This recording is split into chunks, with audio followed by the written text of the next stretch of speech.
गुरुभ्यो नमः। द्वितीयोऽध्यायः। ॐ मध्यमच्चरित्रस्य विष्णु ऋषिः महालक्ष्मीर्देवता उष्णिच्छन्दः शाकम्भरी शक्तिः दुर्गा बीजं वायुस्तत्त्वं यजुर्वेदस्वरूपम् श्री महालक्ष्मी प्रीत्यर्थे मध्यमच्चरित्र जपे विनियोगः। ध्यानम्। अक्षस्रः परशुङ्गदेषु कुलिशं पद्मं धनुष्कुण्डिकां दण्डं शक्तिमसिं च चर्म जलजं घण्टां सुराभाजनम् शूलं पाशसुदर्शने च ददतीं हस्तैः प्रसन्नाननां सेवे सैरिभमर्दिनीमिह महालक्ष्मीं सरोजस्थिताम्। ॐ ह्रीं ऋषिरुवाच देवासुरमभूद्युद्धम् पूर्णमब्दशतं पुरा महिषे सुराणामधिपे देवानां च पुरन्दरे तत्रासुरैर्महावीर्यैर्देवसैन्यं पराजितं जित्वा च सकलान् देवान् इन्द्रो भून्महिषासुरः ततः पराजिता देवाः पद्मयोनिं प्रजापतिं पुरस्कृत्य गदास्तत्र यत्रेष गरुडध्वजौ यथा वृत्तं तयोस्तद्वन् महिषासुरचेष्टितं त्रिदशा कथयामासु देवा विभव विस्तरम् सूर्येन्द्राण्यनिलेन्दूनां यमस्य वरुणस्य च अन्येषां चाधिकारांस स्वयमेवाधितिष्ठति स्वर्गान् निराकृताः सर्वे तेन देवगणा भुवि विचरन्ति यथा मर्त्या महिषेण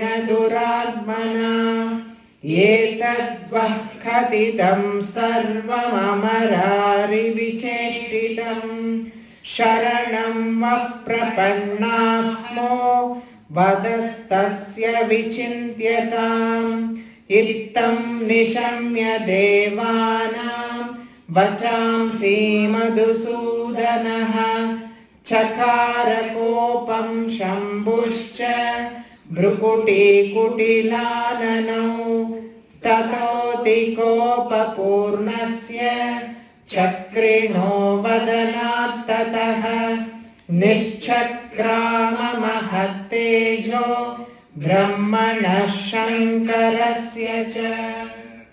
So we saw the anger in Vishnu and Shiva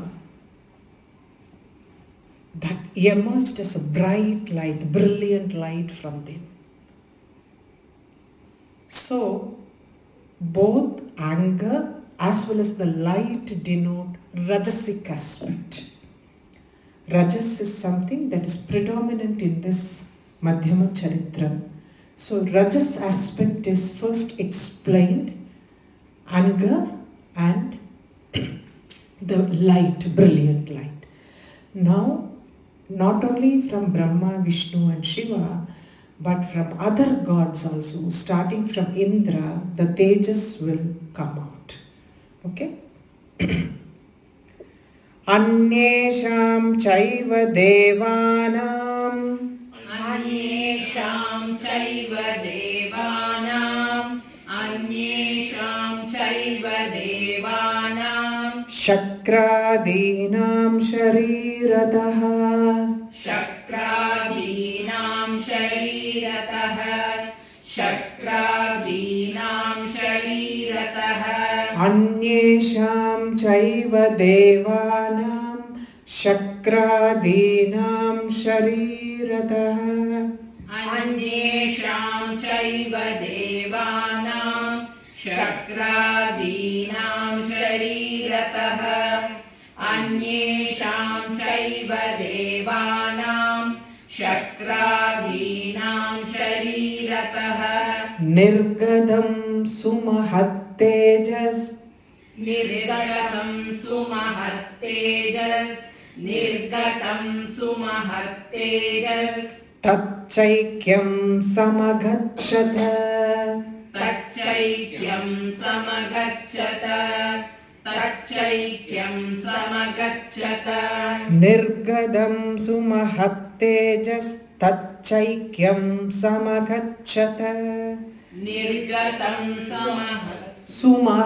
निर्गतं सुमहत्तेजस्तच्चैक्यं समगच्छत निर्गतं सुमहत्तेजस्तच्चैक्यं समगच्छत अन्येषां चैव देवानां शक्रादीनां शरीरतः निर्गतं सुमहत्तेजस्तच्चैक्यं समगच्छत अन्येषां चैव देवानां शक्रादीनां शरीरतः निर्गतं सुमहत्तेजस्तच्चैक्यं समगच्छत अन्येषां चैव देवानां शक्रादीनां शरीरतः निर्गतं सुमहत्तेजस्तच्चैक्यं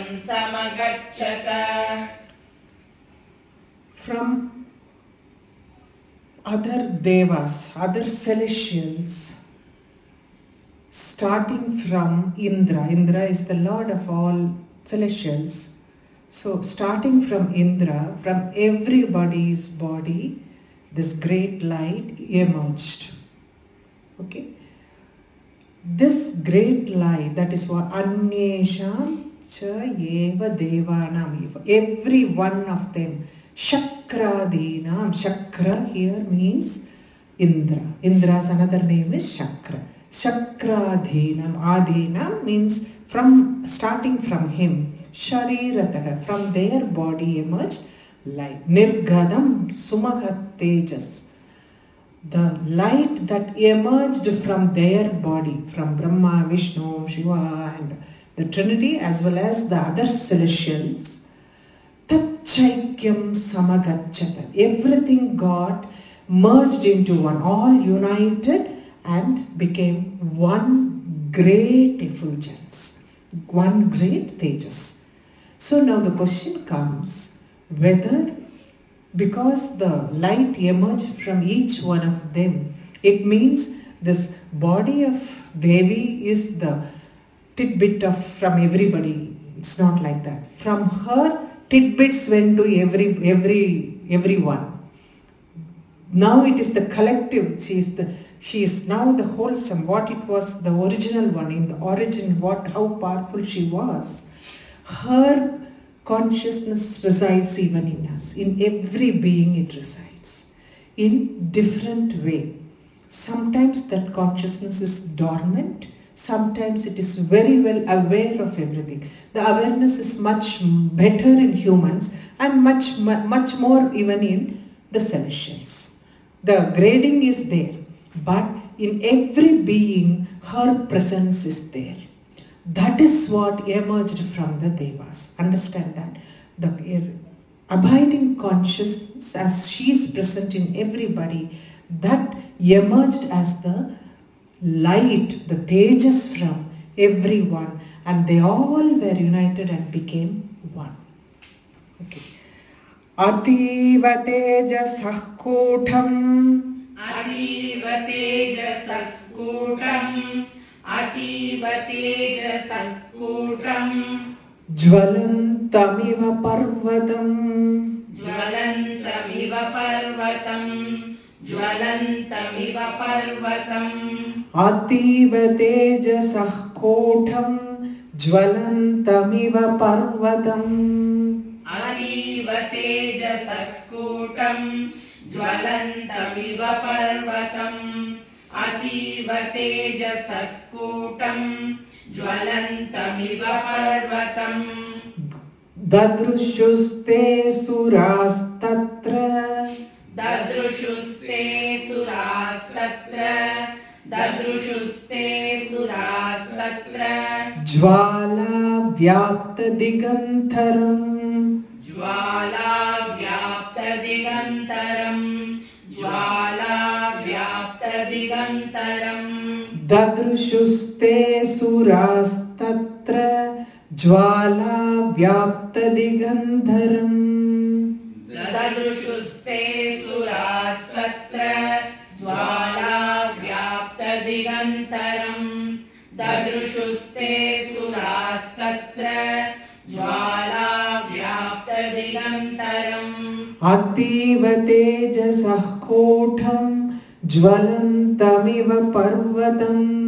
Dadrushuste surastatra. Jvala vyapta digantaram. Ativa tejasakkutam jvalantamiva parvatam. Dadrushuste surastatra.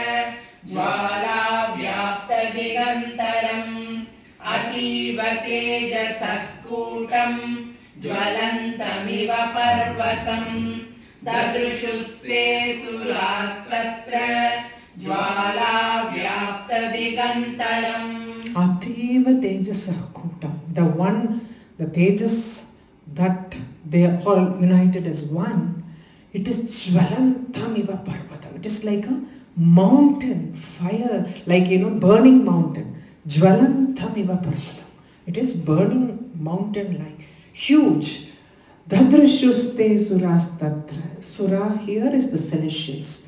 They, dadrushuste, they saw. Dadrusha means they saw Jvala vyapta digantaram, that light, blazing brightly and pervading all directions.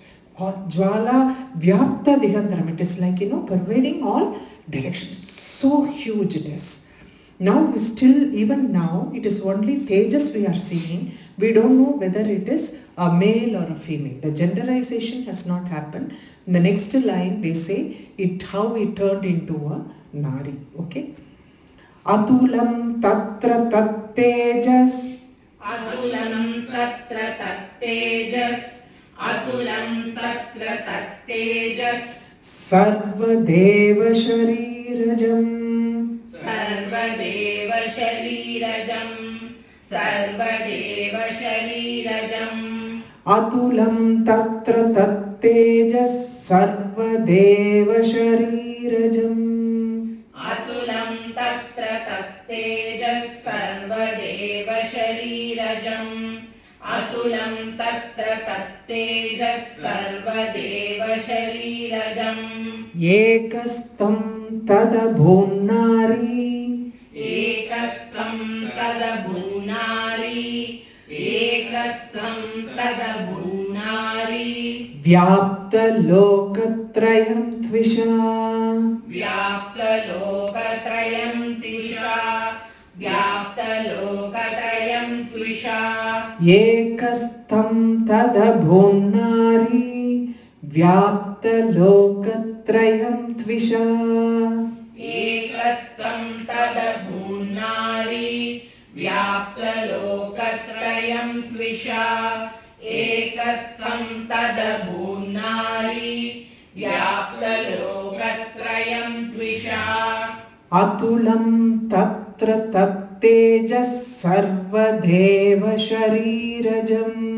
Ekastam tada bhunnari. Vyapta lokatrayam tvisha.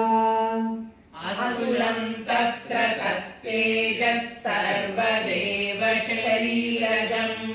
Ekastam tada bhunnari. Vyapta lokatrayam tvisha. Atulam tatra tat tejas. Sarvadeva sharirajam. एकस्तं तदभून्नारी व्याप्तलोकत्रयं त्विषा. Atulam means incomparable. Tulam means Tula, you know the scale. Tulam means you can compare it with something. Atulam means incomparable.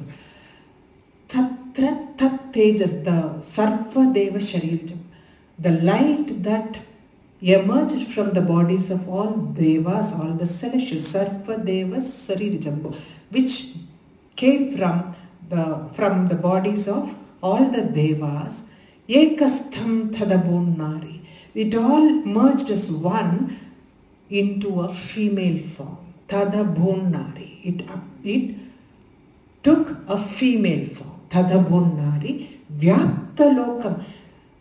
All the three worlds are completely pervaded by its splendor. Tvisha means splendor, the brightness, the splendor, the brilliant light which took the shape of a female, spread all the three. It started pervading all the three worlds by its splendor.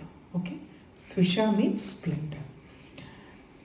Yet now the next few lines is going to tell exactly like, it is not that the Tejas all went together and then it became the female form. Each Tejas went into something from each one specific, and then that became that particular part of that. When it all finished, they saw the female form there. Okay? That is what, from whose Tejas what came. That is what, it's the next few lines we are going to say it. Yadabhochambhavam tejas. Yadabhochambhavam tejas. Yadabhochambhavam tejas. Tena jayata tanmukham. Tena jayata tanmukham. Tena jayata tanmukham. Yadabhochambhavam tejas. Tena jayata tanmukham. Yadabhochambhavam tejas. Tena jayata tanmukham. Yadabhochambhavam tejas. Tena jayata tanmukham. Yamyena cha bhavan kesha. Yamyena cha bhavan kesha. Yamyena cha bhavan kesha. Bahavo Vishnu tejasa. Bahavo Vishnu tejasa. Bahavo Vishnu tejasa. Yamyena cha bhavan kesha. Bahavo Vishnu tejasa. Yamyena cha bhavan kesha. Bahavo Vishnu tejasa. Yamyena cha bhavan kesha. Bahavo Vishnu tejasa. Yadabhochambhavam tejas. Tena jayata tanmukham. Yamyena cha bhavan kesha. Bahavo Vishnu tejasa. Yadabhochambhavam tejas. Tena jayata tanmukham. Yamyena cha bhavan kesha. Bahavo Vishnu tejasa. Yadabhochambhavam tejas. Tena jayata tanmukham. Yamyena cha bhavan kesha. Bahavo Vishnu tejasa. Normally, when they describe also a female goddess, whether it is Mahalakshmi or Durga or Saraswati, they will start from the head to the toe. But for Krishna or Shiva or Muruga, anybody, from feet to the head. This is the customary description of the thing. So here also they start from the face. See, only when the Tejas completed, they felt like it is a female form. So each one slowly it is emerging from the face. Yadabhut Shambhavam. It is actually Sandhi is there. Yadabhut Shambhavam. It is, we are saying it. Yadabhut Shambhavam Tejas. Shambhavam. Okay. Yadabhut Champavam Tejas. Shambhu, Shiva's Tejas. Tena Jayata, that formed Devi's face, Tanmukha. Tena Jayata Tanmukha. Whatever the Tejas that emerged from Shiva formed her face. Yamyena cha bhavan Kesha. Yamya is Yama, the lord of death. Yama, Kesha, her hair was formed from the Tejas that emerged from, because it is dark, Yama is always described as dark. So Kesha, it formed. Bahavo Vishnu Tejasa, the arms were formed by Mahavishnu's Tejas. Because Mahavishnu is the one who protects. Hands need to fight or even to protect. That is why Bahavo Vishnu Tejasa. Mahavishnu emerged from her shoulders, from her hands. So it formed the arms. Okay. Saumyena stanayor yugmam. Saumyena stanayor yugmam. Saumyena stanayor yugmam. Madhyam chaindrena chabhavat. Madhyam chaindrena chabhavat. Madhyam chaindrena chabhavat. Saumyena stanayor yugmam. Madhyam chaindrena chabhavat. Saumyena stanayor yugmam. Madhyam chaindrena chabhavat. Saumyena stanayor yugmam. Madhyam chaindrena chabhavat. Varunena cha jangoru. Varunena cha jangoru. Varunena cha jangoru. Nitambastejasa bhuvaha. Nitambastejasa bhuvaha. Nitambastejasa bhuvaha. Varunena cha jangoru. Nitambastejasa bhuvaha. Varunena cha jangoru. Nitambastejasa bhuvaha. Varunena cha jangoru. Nitambastejasa bhuvaha. Saumyena stanayor yugmam. Madhyam chaindrena chabhavat. Varunena cha jangoru. Nitambastejasa bhuvaha. Saumyena stanayor yugmam. Madhyam chaindrena chabhavat. Varunena cha jangoru. Nitambastejasa bhuvaha. Saumyena stanayor yugmam. Madhyam chaindrena chabhavat. Varunena cha jangoru. Nitambastejasa bhuvaha. Saumyena. From Saumya is resembling the moon. So from the light that emerged from the moon, Stanayor Yugmam, her pair of breasts were formed from the moon's light, emerged with whatever. Madhyam, Madhyam means waist. Cha Indrena Chabhavad. From Indra's, the light that emerged from Indra formed her waist. One full, from head to leg they will come.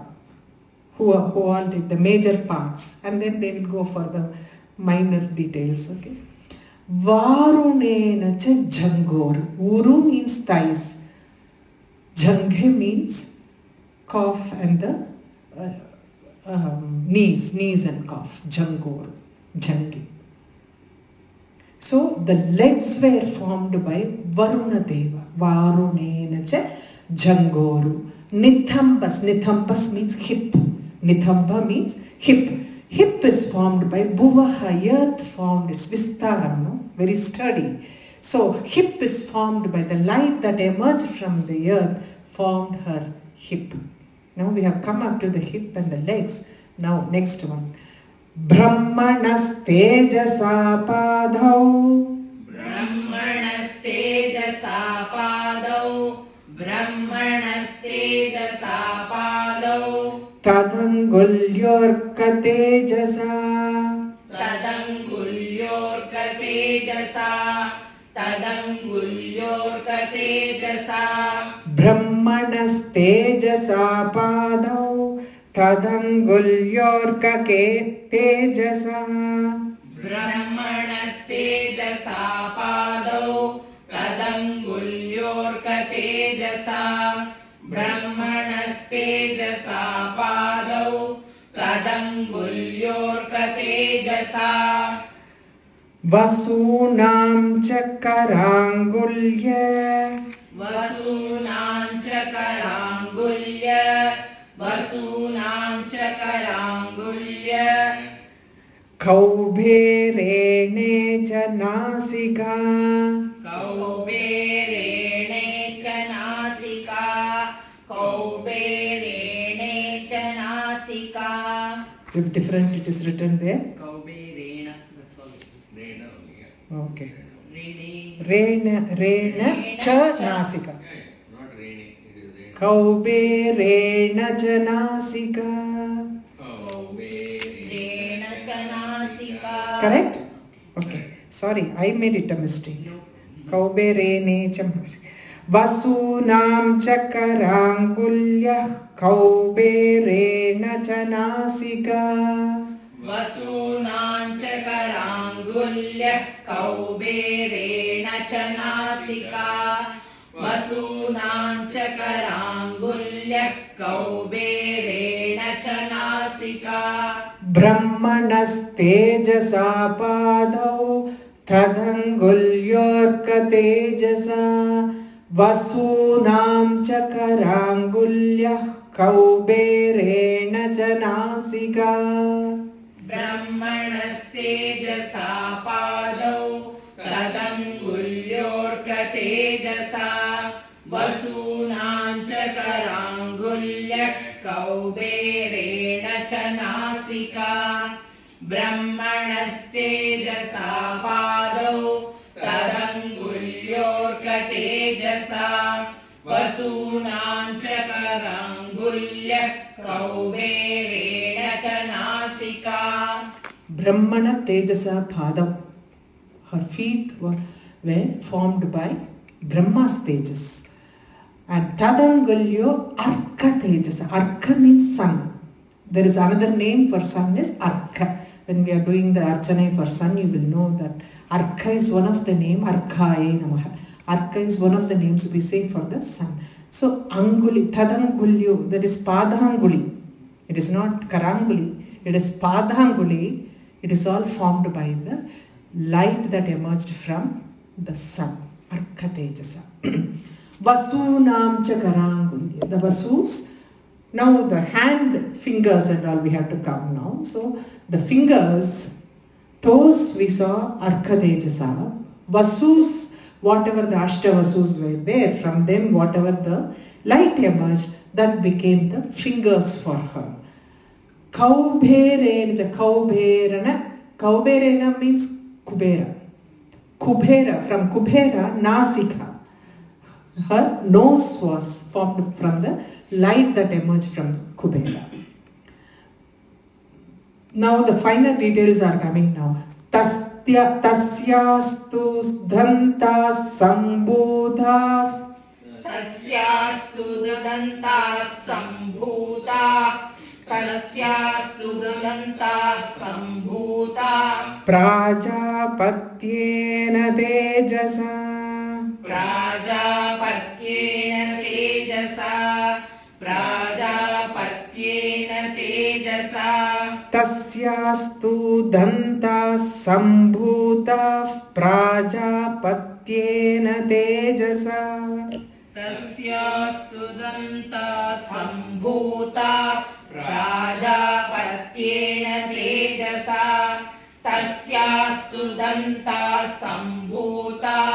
Prajapatyena tejasa.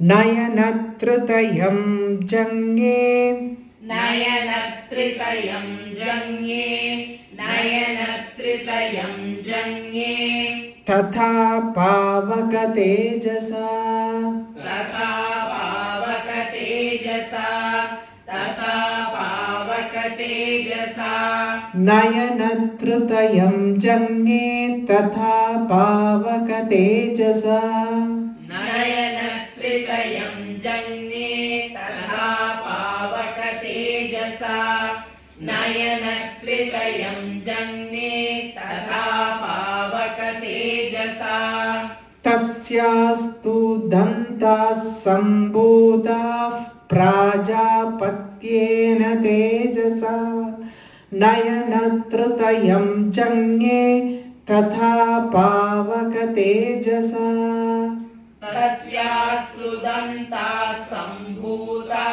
prajapatyena tejasa Nayanatritayam jangye Tatha pavaka tejasa Tasyastu danta sambhuta prajapatyena tejasa Nayanatritayam jangye Tatha pavaka tejasa Prajapati.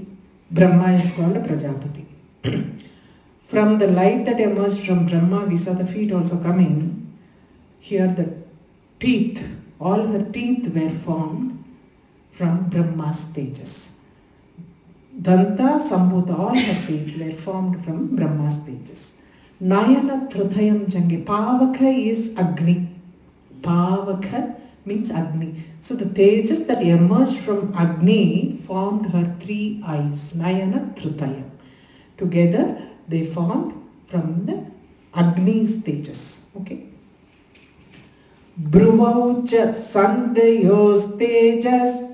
Bruvaucha Sandhyayas tejas Bruvaucha Sandhyayo tejas Sandhyayos Sandhyayos tejas Sandhyayos tejas. Correct then? Onakirka? Okay. Okay. Bruvaucha Sandhyayos tejas. Bruvaucha Sandhyayos tejas Bruvaucha Sandhyayos tejas Shravanava nilasya cha.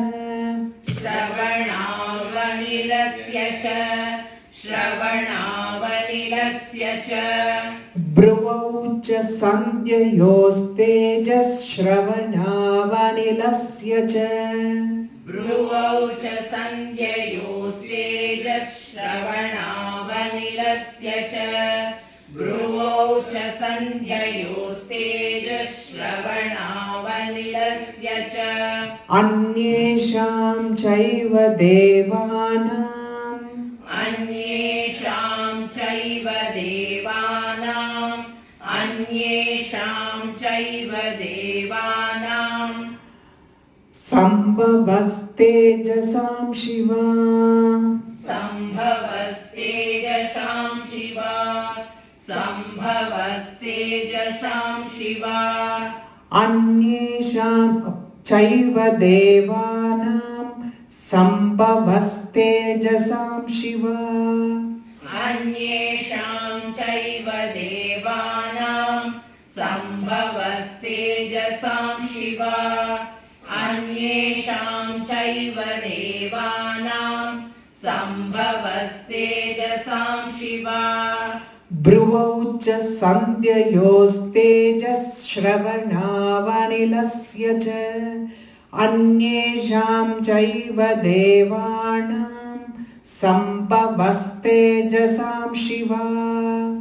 Bruvaucha Sandhyayos tejas Shravanavanilasya cha Anyesham chaiva devanam Sambhavastejasam Shiva Bruvaucha Sandhyayos tejas Shravanavanilasya cha Anyesham chaiva devanam Sambhavastejasam Shiva Bruvaucha Sandhyayos te. Sandhya means dawn and the dusk.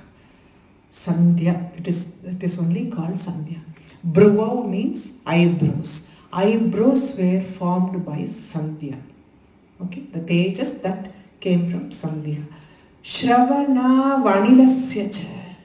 Anila, I told, is wind god is called Anila.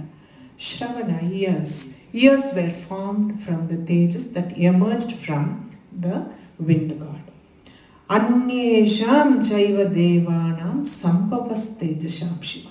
So other from whatever the tejas that emerged from other celestials also formed different parts of Devi. Shiva, the auspicious form of Devi. Shiva means auspicious. Shiva means Ishvara.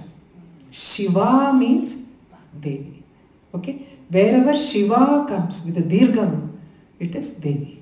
Shiva means Ishvara. Okay? That is the difference. Shiva, here a lot of times this name Shiva will come because Shiva means auspiciousness.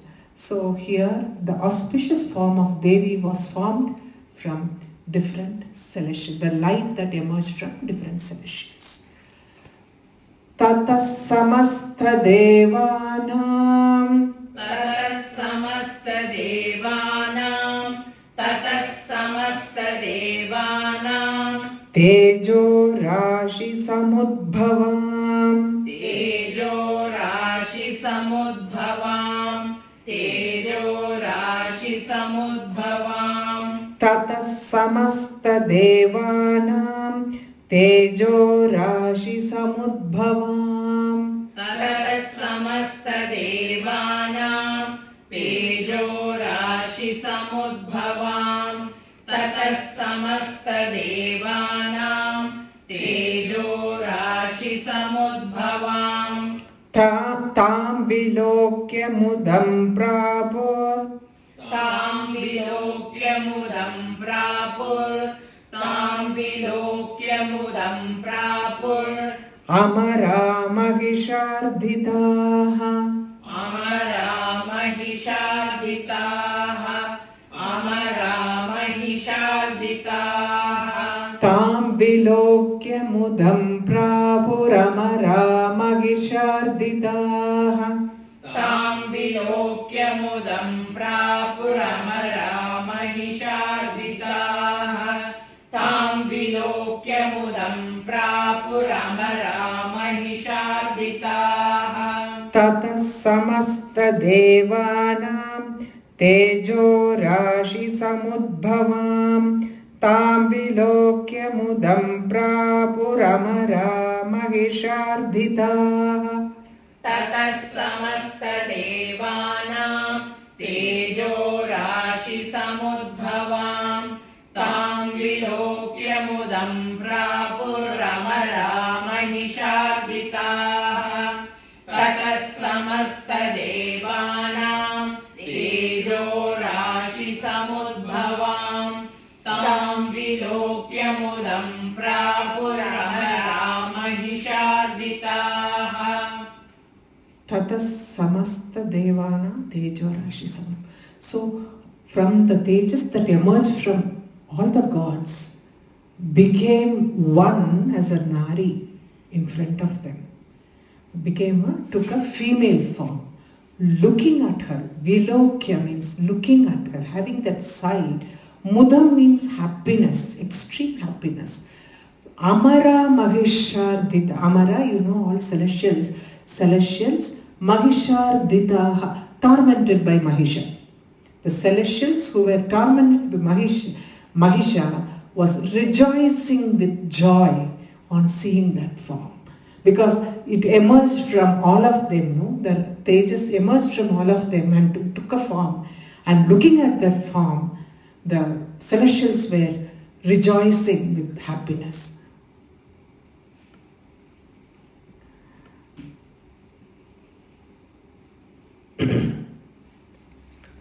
Now, it is only the figure that has come out now. She has to be decorated as well as given all her weapons. So now, what happens? The gods and all the gods who are assembled here, very interestingly, if you see that it is only male gods' names it is mentioned. It is not like It is like,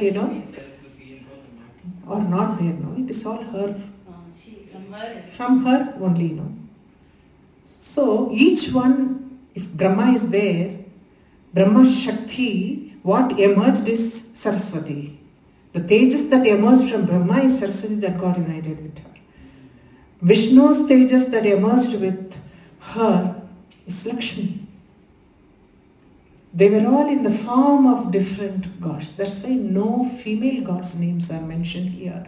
Only male gods were mentioned. It is nothing other than that reason. So what? Because I know people are ready to raise the flag here. So before they raise, I just want to say the Tejas that emerged from each of them. From Shiva, Gauri emerged as Tejas. Lakshmi emerged as Tejas from Mahavishnu. Saraswati emerged as Tejas from Brahma. So other gods also had wives. Indrani emerged as. Later you see that all these matas taking a shape and coming out of her to fight later. So that time we will realize that, the light that emerged were all females. And without that light, these males cannot act. That is Shiva Shaktya Yuktho Yadi Bhavati Shaktah Pravidam Nache Devam Devo Nagalakuchalas. Spandam, they cannot even move. Shiva cannot move, they say, because the Shakti residing in it. This is what you have to take it into account. Okay? And they are all agents of her power. All the gods, the celestials, see, you should not say when we are doing Shaktam, predominantly it is Shakti dominated one. If you are going to read Bhagavatam, Mahavishnu, Bhagavatam means Vishnu Bhagavatam only. We have to say it is Devi Bhagavatam if we are reciting Devi Bhagavatam. Bhagavatam, there is only one Bhagavatam. Sahasranamam means Vishnu Sahasranamam. That is exclusively that. And if we had to specify something, we have to say Lalita Sahasranamam, Shiva Sahasranamam. All names or prefixes are added. But when we say simply Sahasranamam or simply Bhagavatam, it is Vishnu Sahasranamam and Vishnu Bhagavatam. Okay? So in Bhagavatam, when you are going to see the stories of Mahavishnu, the prowess of Mahavishnu, the glorious stories of Mahavishnu, predominantly he will be the hero of that. Here we are talking about Shaktam, so don't get misguided by that. That here I am demeaning some other form and saying she is the most superior. See, we are talking about the subtle power behind every being. That is what we call it as Shakti. The subtle power which actually makes the static Brahman dynamic. Without that power, the static Brahman will stay static throughout. Only it becomes dynamic, the evolution can happen, the Srishti can happen, and the process of samsara cycle can happen. That is the reason we are dealing with it. So here, never ever, we all give different names to the deities and we say that one is superior. No one is inferior, no one is superior. Everybody is equal there. It is this thing that we give different names to them. We call them by different names. So here, they are all called here because we don't recite Rigveda, Devi Shuktam, but Devi Shuktam when they recite, they know they are all called agents of her power. Even the Trinity, Brahma, Vishnu, Rudra are called agents of her power. So the powers that emerged were all the female aspect of their power that emerged, and you found their union with her. So she is the Adi Shakti that had all the power. That is what. Now from the next few lines we are going to see how their weapons, they replicate it and they give it to her. Because now she is without any weapons, okay? Shulam shulad vinishkrishya. Shulam shulad vinishkrishya. Shulam shulad vinishkrishya. Dadau tasyai pinakadruk. Dadau tasyai pinakadruk. Dadau tasyai pinakadruk. Shulam shulad vinishkrishya. Dadau tasyai pinakadrug. Shulam shulad vinishkrishya dadau tasyai pinakadruk. Shulam shulad vinishkrishya dadau tasyai pinakadruk. Chakram cha dattavan Krishnas. Chakram cha dattavan Krishnas. Chakram cha dattavan Krishnas. Samutpadya svachakratah. Samutpadya svachakratah. Samutpadya svachakratah. Chakram cha dattavan Krishna samutpadya svachakratah. Chakram cha dattavan Krishna samutpadya svachakratah. Chakram cha dattavan Krishna samutpadya svachakratah. Samutpadya or Patya? Padya. See, Patha Vedam is there. Patya also is there. So, okay. Patya also is there. Patha Vedam is there. Samutpadya. That is also there. You don't need to correct it. Because Patha Vedam only it is. So, even if you are going to recite it, there's nothing wrong in that. Okay. Yes. One line is there previous to this actually. Here, Shulam, Shulat, Vinesh. Yeah, I said no. No, before that, Tato, Deva, Dadus, yes. What happened? This is that is also a Patha Vedam. Tato Deva Tadrussasya Swani Swanya Yudhanicha. So now that line says every devas are going to give their weapon, replicate their weapon and give. That is one line extra is there, but that is a Patha Vedam. So saying and not saying does not make any difference here. Okay. Shulam shulad vinishkrushya dadau tasyai pinakadrug. Chakram cha dattavan Krishna samutpadya svachakratah. Shulam shulad vinishkrishya dadau tasyai pinakadruk. Chakram cha dattavan Krishna samutpadya svachakratah. Shulam shulad vinishkrishya dadau tasyai pinakadruk.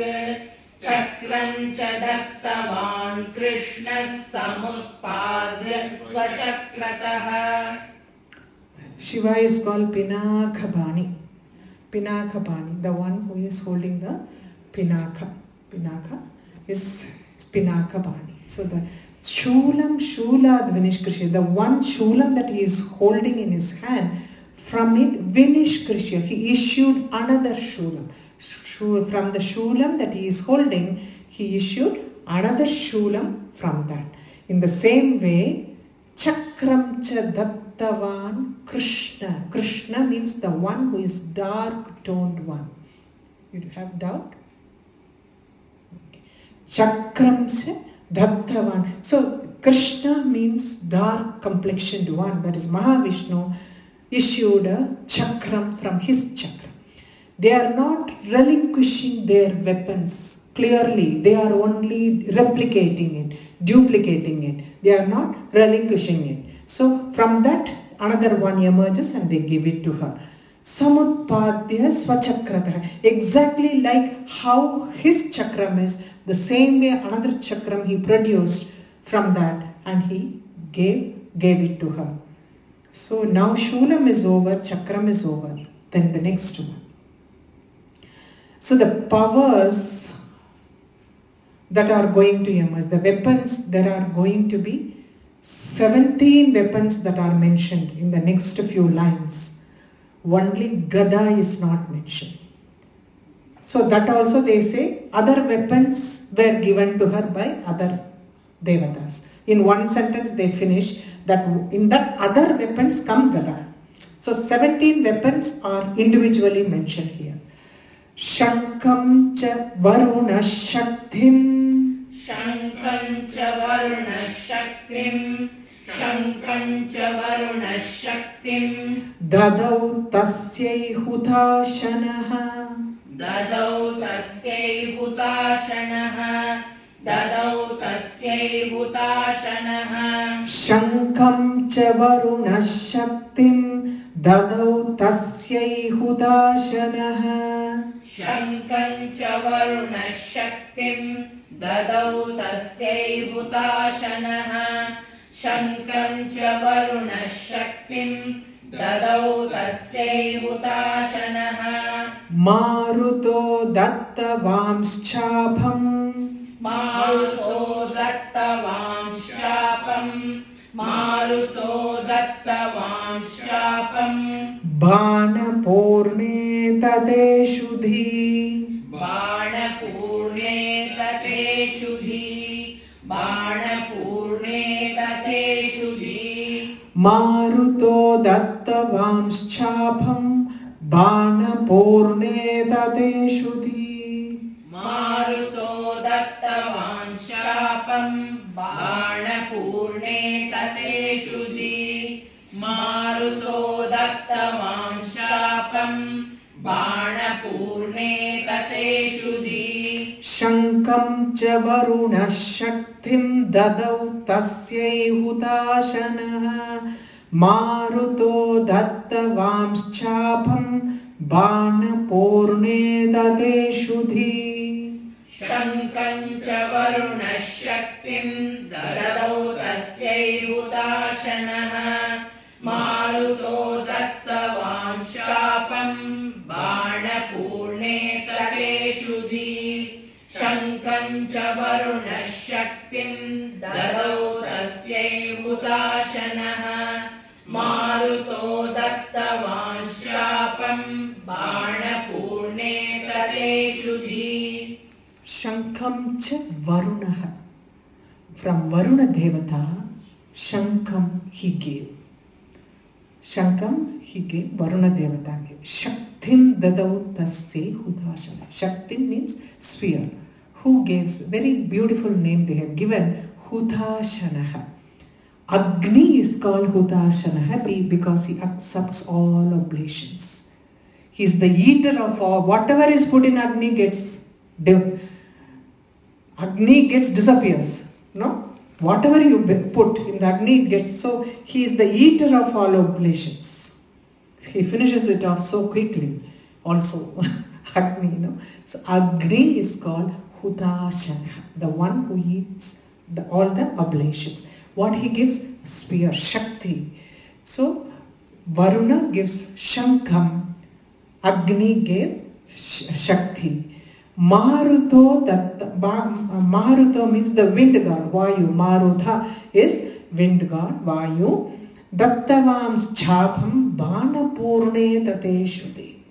Ishudi means the quiver that keeps, where they keep the arrows, the quiver is called Ishudi. Okay? Chapam is bow. So the bow and the quiver is full of banapurne, full of arrows, were given by the wind god. It was said like, he gave 2 quivers like that for her. One like, ever arrows will be there, all kinds of arrows can be there. Vajramindra samutpadhya Vajramindra samutpadhya Vajramindra samutpadhya Kulishadamaradipaha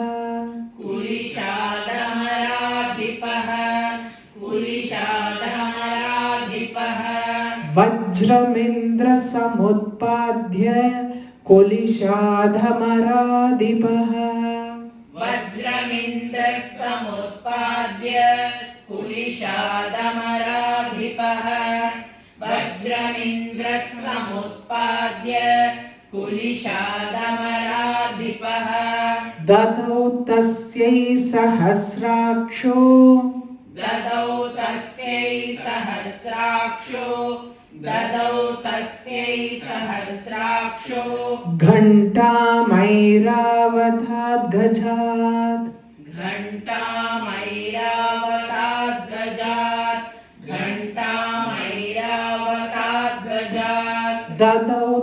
तस्यै सहस्राक्षो घण्टामैरावतात् गजात् ददौ तस्यै सहस्राक्षो घण्टामैरावतात् गजात् ददौ तस्यै सहस्राक्षो घण्टामैरावतात् गजात् वज्रमिन्द्रसमुत्पाद्य कुलिशाधमराधिपः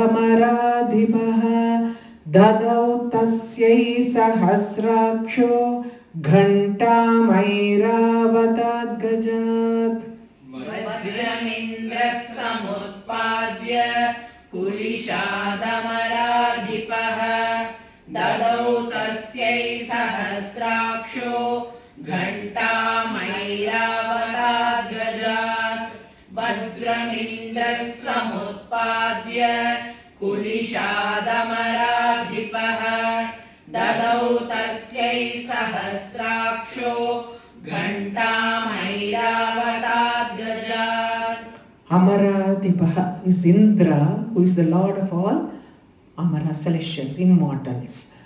What he extracted, Samutpadya, he produced one Kulisham, I have told already, it is thunderbolt. He extracted a thunderbolt from his own Vajrayudha. From his own thunderbolt, he extracted one more thunderbolt and gave it to her. Vajramindra Samutpadya. Tadau Tasyai Sahasraksha, another name for Indra. Sahasraksha. He's got 1,000 eyes. Sahasraksha. So, Ghanta Mairavatat Gajat. Airavata Gajam, only he rides on that, no Airavatam. That is white elephant with 4 tusks it has. That is the superior quality of elephants with 4 tusks. Airavatam it is called, the clan is called Airavatam. And he rides on that. Indra rides on the Airavatam. From that he takes the bell and he gives it to her. He extracts one more bell from the Airavatam, whatever it is wearing. From that he extracted one more bell and gave it to her. So, Tadavattasya Sahasraksha. Sahasraksha I also told, 1,000 eyes. Also the one who can see everything. That is why it is all-seeing one. Kaladandadhyamodandam. Kaladandadhyamodandam. Kaladandadhyamodandam. Pasham chambupatir dadau. Pasham chambupatir dadau. Pasham chambupatir dadau. Kaladandadhyamodandam. Pasham chambupatir dadau. Kaladandadhyamodandam. Pasham chambupatir dadau. Kaladandadhyamodandam. Pasham chambupatir dadau. Prajapatischakshamalam. Prajapatischakshamalam. Prajapatischakshamalam. Dadau Brahma Kamandalum. Dadau Brahma Kamandalam. Dadau Brahma Kamandalam. Kamandalum. Kamandalam. Kamandalum only, no? La? Okay. Prajapatischakshamalam dadau Brahma Kamandalum. Prajapatischakshamalam dadau Brahma Kamandalum. Prajapatischakshamalam dadau Brahma Kamandalum. Kaladandadhyamodandam. Pasham chambupatir dadau. Prajapatischakshamalam dadau Brahma Kamandalum. Kaladandadhyamodandam. Pasham chambupatir dadau. Prajapatischakshamalam dadau Brahma Kamandalum. Kaladandadhyamodandam. Pasham chambupatir dadau. Prajapatischakshamalam ददौ ब्रह्माकमण्डलुम्. Kala means Yama. Yaman is called Kala because he fixes time for everybody. He is called Kala. It's time bound, okay? Kala Dandam. He is always seen holding a staff, Dandam. So from that he extracts one Dandam and gives it to her. Pasham Chambupadir Dadau. Ambupati. Ambupati means ocean. Varuna Deva. Varuna is called, normally Ambupati means ocean, it is called. Ocean's god is called Varuna. Okay, from him Pasham, the rope, Pasham he gives. Okay, the nose that she holds. No, that is Prajapati. Again Brahma gives her Akshamalam and Kamandalam. Akshamala and Kamandalam both were given by Brahma. I will finish with the next one. So all the weapons are over. Then I think after that it is only the ornaments that come. So we will finish the next line and we will close it today. Samastaroma Kupeshu. Samastaromakupeshu. Samastaromakupeshu. Nijarasmin Divakaraha. Nijarashmin Divakaraha. Nijarashmin Divakaraha. Samastaroma Kupeshu. Nijarasmin Divakaraha. Samastaromakupeshu. Nijarashmin Divakaraha. Samastaromakupeshu. Nijarashmin Divakaraha. Kalascha Dattavan Khadgam. Kalascha Dattavan Khadgam. Kalascha Dattavan Khadgam. Tasyas Charmacha Nirmalam. Tasyasharmacha nirmalam. Tasya is okay. That is part of Vedam only. It is both are good. Don't change it. If there is a part of... Okay. I think here it will be. Yeah, no problem. Tasyas Charmacha Nirmalam. Tasyasharmacha nirmalam. Okay, sorry. Tasyasharmacha nirmalam. Kalascha Dattavan Khadgam. Tasyas Charmacha Nirmalam. Kalascha Dattavan Khadgam. Tasyasharmacha nirmalam. Kalascha Dattavan Khadgam. Tasyasharmacha nirmalam. Samastaroma Kubeshu. Nijarashmin Divakaraha. Kalascha Dattavan Khadgam. Tasyas Charmacha Nirmalam. Samastaromakupeshu. Nijarashmin Divakaraha. Kalascha Dattavan Khadgam. Tasyasharmacha nirmalam. Samastaromakupeshu.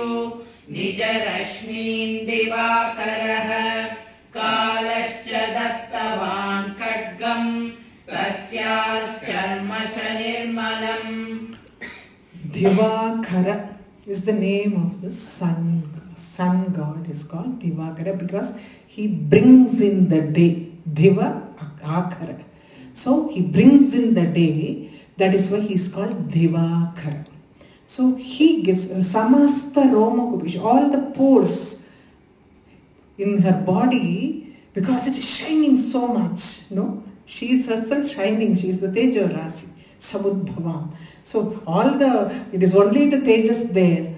That shine you can see because of, from all the pores. The sun god has given that shine to them. Okay. Kalascha Dattavan. Kala, I told you, is Yama. He gave Khadgam. Khadgam means the sword. And Tasyas Charmacha Nirmalam. A shining. Charma means the shield. Sword and the shield Both were given by Yama, Kala. Okay? We will stop with this. So from the next line it is jewels, all different jewels were given by different people. Okay? So we will recite once from 11. Okay? Anyesham chaiva devanam shakraadinam shariratah nirgadam sumahattejas tachaikyam samagacchata ativa tejasah kootam jvalantamiva parvatam dadrushuste surastatra jvala vyapta digantaram atulam tatra tattejas sarvadeva sharirajam ekastam tadabhunnari vyapta lokatrayam dvisha yadabhuchambhavam tejas tena jayata tanmukam yamyena cha bhavan kesha bahavo vishnu tejasa saumyena stanayor yugmam madhyam chaindrena cha bhavat varunena cha jangoru nitambastejasa bhuvaha brahmanastejasa padau tadangulyorka tejasa vasunam chakarangulyah kauberena janasika tasyastu danta sambodhah prajapatyena tejasa nayanatritayam janye tata pavaka tejasa bruvau cha sandhyayostejas shravanavanilesya cha anyesham chaiva devanam